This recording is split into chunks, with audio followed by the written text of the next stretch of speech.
আজকে এই যে রাখালিয়াছাড়া আমার মাতৃতুল্য মায়েরা এবং বোনেরা সকলের প্রচেষ্টায়, সকলের আয়োজনে আমাদের রোমা আপা এবং শিউলি আপার সহযোগিতায় সকলে একাত্র হয়েছে।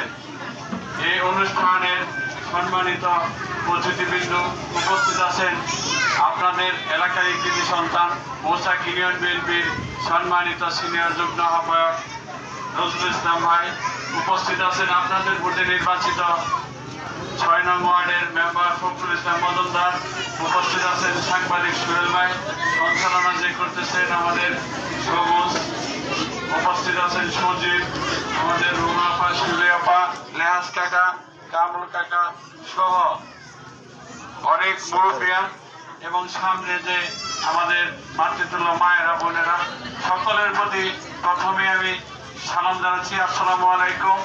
এবং আপনাদেরকে প্রথমে কৃতজ্ঞতা জানাই যে নজরুল ভাই যে কথাটা বলেছেন, গত 12 ফেব্রুয়ারি যে সংসদ নির্বাচন হয়েছে সেই নির্বাচনে আপনারা স্বতঃস্ফূর্তভাবে কেন্দ্রে গিয়ে ধানের শীষ প্রতীকে ভোট দিয়ে আমাদের মেয়র মুজিবুর রহমানকে এমপি হিসেবে নির্বাচিত করেছেন। এই জন্য আপনাদেরকে ধন্যবাদ এবং কৃতজ্ঞতা জ্ঞাপন করছি। আপনারা অনেকেই অনেক অভিযোগ করেছেন এবং অনেক আবদার রেখেছেন। আসলে একদিনে তো আর সব সম্ভব না। আমাদের ইতিমধ্যে আমরা বিভিন্ন কাজ নিয়ে প্ল্যান করতেছি। আপনাদের যে সবচাইতে বড় চাওয়া যে রাস্তাটা কশিকা মোড় হইতে আমাদের ইসের দোকান পর্যন্ত, রেজাউল মুন্সির দোকান পর্যন্ত, এই রাস্তাটি আইডি করা হয়েছিল না। ইতিপূর্বে কেউ এটার আইডি, একটা ম্যাপ আইডি করতে হয় পাকা করতে গেলে, সেই আইডিটা করা হয়েছিল না। এই জন্য আমি এটা ম্যাপে ইতিমধ্যে সেই আইডি করার জন্য আমি মন্ত্রণালয়ে পাঠিয়েছি। সেটা কিছুদিনের মধ্যেই আইডি হয়ে আসবে।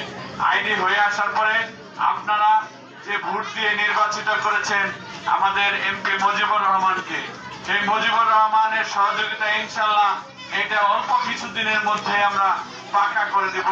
এই প্রতিশ্রুতি এর পূর্বেও দিয়েছি। আমি আপনাদেরকে এখনো বলে যাচ্ছি যে আপনাদের এই অঞ্চল অত্যন্ত অবহেলিত।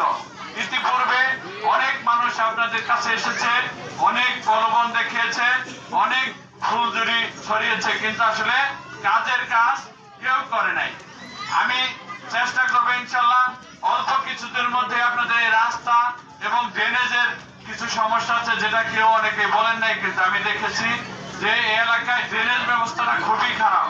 এই বর্ষাকাল আসতেছে সামনে, বর্ষাকাল আসলে সেচেতে হয়ে যায়, বাড়ির উঠান সহ পানি উঠে মানে বাড়ির থেকে বেরোনোর কোনো রাস্তাঘাট থাকে না, সব জায়গায় পানি জমে যায়। ইনশাল্লাহ আমি এই বিষয়গুলো নজরে এনেছি এবং আমরা একটা প্ল্যান করেছি কোন দিক দিয়ে ড্রেন করলে এই ড্রেন করে পাকা ড্রেন করে পানি নামানোর ব্যবস্থা করা যায় এবং রাস্তাঘাটগুলা ইনশাল্লাহ করব। ইতিপূর্বে যে আমাদের সরকার ছিল তারা কিন্তু এই দেশে কোনো কাজকর্ম করার মতো, তাদের কাছে যাওয়ার মতো ছিল না, এই জন্য আমরা করতে পারি নাই। আপনারা যেহেতু এখন নির্বাচিত সরকার নির্বাচিত করেছেন, তারা আমাদের সরকার গঠন হয়েছে, আমরা ইনশাল্লাহ এই সরকারের মাধ্যমে এই অঞ্চলে যে দীর্ঘদিন অবহেলিত আমাদের রাস্তাঘাট ড্রেনেজ ব্যবস্থা সেগুলো আমরা ইনশাল্লাহ সংস্কার করব এবং নতুন রাস্তাঘাট নির্মাণ করে আপনাদের দুর্ভোগ দূর করব। আরেকটি বিষয় যেটা হলো আমাদের সামাজিক ব্যাধি, আমাদের পরিবার নষ্ট হয়ে যাচ্ছে।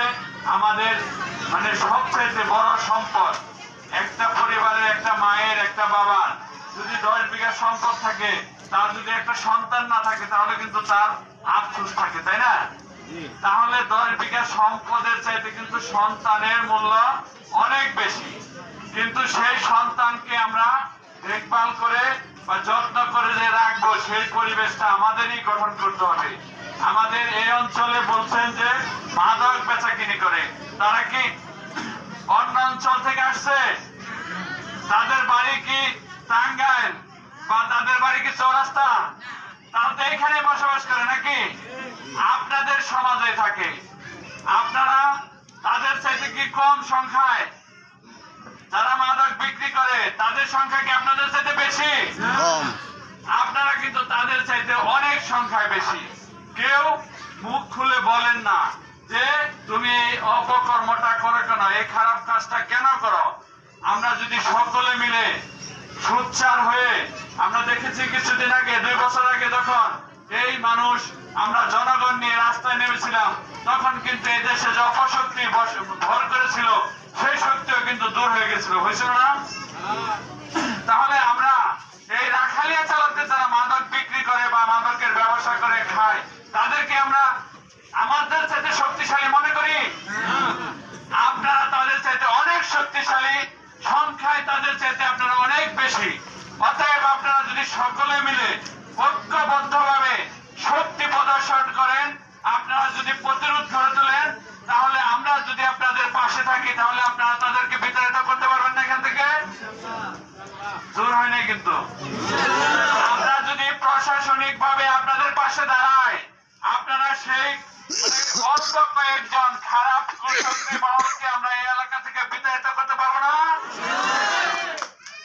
আমরা যদি শক্তি দিয়ে, মনোবল দিয়ে শুরু করি, অবশ্যই এই এলাকা থেকে মাদক বিতাড়িত হয়ে যাবে, মাদক এলাকায় থাকবে না।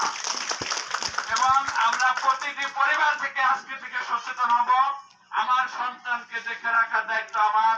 আমার আদরের সন্তানকে কোথায় যাচ্ছে, আমার আদরের সন্তান কার সাথে মেলামেশা করছে, এই দায়িত্বটা আমাদের না?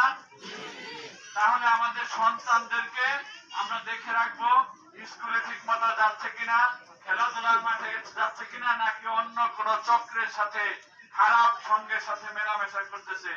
এটা যদি আমরা দেখে রাখি, তাহলে কিন্তু আমরা আমাদের সন্তানদেরকে ভালো রাখতে পারবো।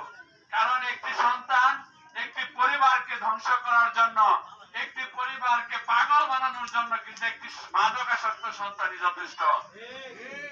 কারণ আপনার যত কিছুই থাকুক, যদি সন্তান মাদকাসক্ত থাকে, তখন কিন্তু আপনার বাসায় কোনো শান্তি থাকবে না। সব সময় অশান্ত করে রাখবে পরিবারটাকে, এবং সে সমাজের মানুষকে অশান্ত করবে।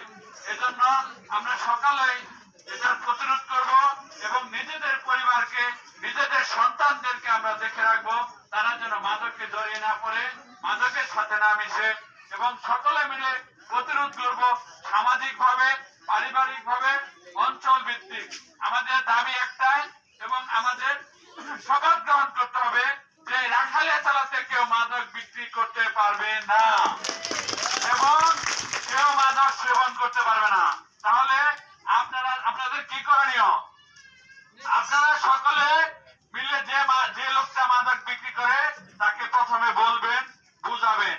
সে না বুঝলে তাকে বেঁধে নিয়ে আমাদেরকে খবর দিবেন, আমরা প্রশাসনিক লোকজন নিয়ে তাদেরকে আমরা আইনানুগ ভাবে ব্যবস্থা নেব। ঠিক আছে? আপনাদের মনোবল শক্তিশালী করতে হবে, আপনাদেরকে সকলে ঐক্যবদ্ধ থাকতে হবে।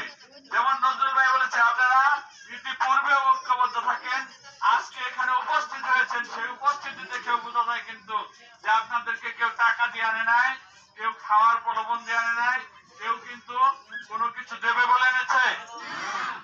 আপনারা এসেছেন, আপনারা সুন্দরভাবে সমাজে চলতে চান, সুন্দরভাবে আপনাদের সন্তান এই সমাজে বেড়ে উঠুক, এটাই তো আপনারা চান। তাহলে আপনারা ঐক্যবদ্ধ আছেন।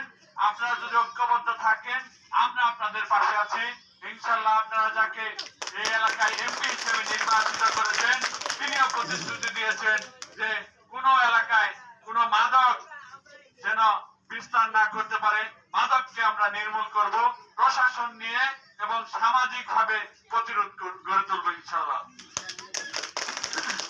এবং আমাদের এই এলাকার যে উন্নয়ন গুলো বলেছে, সেগুলো আগেও বলেছি, ইনশাল্লাহ উন্নয়ন কাজ করতে গেলে একটু সময় লাগে। আগামী 6 মাসের মধ্যে দেখবেন যে এই এলাকায় উন্নয়নের ছোঁয়া বইতে শুরু করবে। সেই উন্নয়নটা ইনশাল্লাহ আগামী 1-1.5 বছরের মধ্যে আমরা এই অঞ্চলের যে বড় বড় সমস্যাগুলা, যেগুলো জনদুর্ভোগে রূপ দিয়েছে, সেগুলো আমরা সমাধান করে দেবেন ইনশাল্লাহ। আপনারা নাগরিক সেবার জন্য যে কোনো বিষয়ে আমার কাছে আসবেন, আমি আপনাদের পাশে থাকবো। আপনাদের কাজটা করে দেওয়ার জন্য আমি যথাযথ সবসময় মনোনিবেশ করি এবং সবসময় আপনাদের যে কোনো বিষয়ে আসবেন, আমাকে বলবেন, আমি চেষ্টা করব আপনাদের সমস্যা সমাধানে। আমি